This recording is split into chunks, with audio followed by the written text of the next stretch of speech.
3 থেকে 4 লাখ শিক্ষার্থী ফেল এবং 2 লাখ এ প্লাস। আসসালামু আলাইকুম প্রিয় ভিউয়ার্স, অনলাইন এক্সপেরিমেন্ট থেকে সবাইকে স্বাগতম। তোমরা যারা এসএসসি পরীক্ষা দিয়েছো তাদের জন্য আজকে মূলত ভিডিওটা।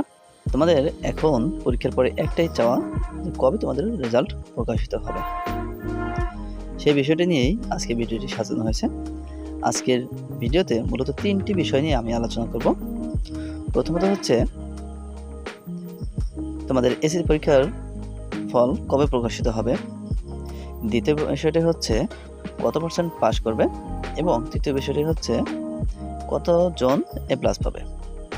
এখন এটি আমার মন গড়া কথা নয়, ভিডিওটি সাজানো হয়েছে অত্যন্ত সুকৌশলে এবং গত 3 বছরের ফলাফল বিশ্লেষণের মাধ্যমে। তাই ভিডিওটি মনোযোগ সহকারে দেখার অনুরোধ রইল। প্রথমে আসি এসএসসি পরীক্ষা 2024 সালের ফলাফল কবে প্রকাশিত হবে। ইতিমধ্যে আমরা জানতে পেরেছি প্রধানমন্ত্রী শেখ হাসিনা 4 দিনের রাষ্ট্রীয় সফরে থাইল্যান্ড পৌঁছেছেন। তিনি গত বুধবার থাইল্যান্ড পৌঁছান এবং 4 দিনের সফর শেষে আগামীকাল অর্থাৎ 28শে এপ্রিল তিনি বাংলাদেশে পৌঁছাবেন। আর প্রধানমন্ত্রী আসার পরেই শিক্ষা মন্ত্রণালয় থেকে তার কাছে অনুমতি চাওয়া হবে ফলাফল কবে প্রকাশিত হবে। সেই হিসেবে প্রধানমন্ত্রী সফরসূচি এবং অন্যান্য তার প্রোগ্রামগুলো সব যাচাই বাছাই করে পরবর্তীতে ফলাফল প্রকাশের একটি তারিখ দেওয়া হবে। অর্থাৎ প্রধানমন্ত্রী দেশে আসার পর খুব স্বল্প সময়ের মধ্যেই প্রধানমন্ত্রীর কাছে অনুমতি চাওয়া হবে।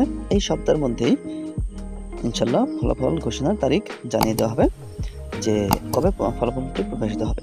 আর খুব সম্ভব আগামী সপ্তাহের মধ্যেই, অর্থাৎ আগামী বৃহস্পতিবার 9 মে এর মধ্যেই ফলাফল প্রকাশ হওয়ার সম্ভাবনা রয়েছে। গত বছর ফলাফল প্রকাশিত হয়েছিল শুক্রবার, কিন্তু বরাবরই দেখা যায় যে বৃহস্পতিবার বা শুক্রবার বা শনিবার এর মধ্যে ফলাফল প্রকাশিত হয়ে থাকে। আর বিশেষ করে প্রধানমন্ত্রীর সুযোগ সুবিধা অনুসারে ফলাফলটি প্রকাশিত হবে।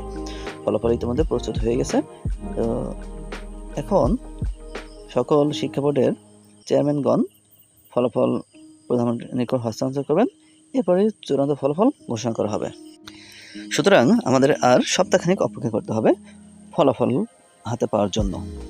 দ্বিতীয় অপশনটি হচ্ছে, যদি ফলাফল প্রকাশিত হয় তাহলে কীরকম পাস করতে পারে। এই বিষয়ে গত 3 বছরের ফলাফল জরিপটি প্রদান করব।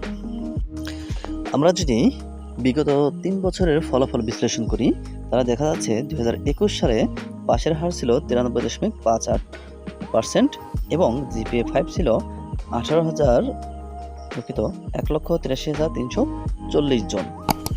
2022 সালে পাশের হার ছিল 87.44% এবং জিপিএ 5 ছিল সর্বাধিক এবং সর্বকালের সেরা 2,69,602 জন। এবং 2023 সালে পাশের হার ছিল 80.39% এবং জিপিএ 5 1,83,578 জন। তাহলে ফলাফল বিশ্লেষণে দেখা যাচ্ছে 2021 সালে সর্বাধিক পাশের হার ছিল, 2022 সালে তার থেকে 5% কম এবং 2023 সালে তার থেকে 7% কম। অর্থাৎ 2 বছরে প্রায় 12 থেকে 13% পাস কম করেছে। এবং জিপিএ 5 এর দিকে যদি আমরা তাকাই, তাহলে 2021 সালে থেকে 2022 সালে প্রায় ডবল জিপিএ 5 পেয়েছিল, আর সেটি রেকর্ড পরিমাণ 2,69,602 জন। আবার 2023 সালে 1,83,578 জন, এটিও 2021 সালের সমতুল্য। তাহলে দেখা যাচ্ছে শুধু 2022 সালেই জিপিএ 5টি বেশি পেয়েছিল। এর কারণ হিসেবে বলা চলে যে 2022 সালে শর্ট সিলেবাসে পরীক্ষা হয়েছিল আর 2021 সালে মাত্র 3 সাবজেক্টে পরীক্ষা হয়েছিল। তাহলে ফলাফল বিশ্লেষণে আমরা যদি 2021 সাল এবং 22 সাল বাদ দিই, কারণ এই 2 বছরেই শর্ট সিলেবাসে পরীক্ষা হয়েছিল, আর 2021 সালে মাত্র 3 সাবজেক্টের পরীক্ষা হয়েছিল। 2022 সালে অল সাবজেক্ট পরীক্ষা হলেও ছিল 3 ভাগের 1 ভাগ সিলেবাস, অর্থাৎ একেবারে শর্ট সিলেবাস। 2023 সালে সম্পূর্ণ পরীক্ষা হলেও এখানে অর্ধাংশ সিলেবাস ছিল।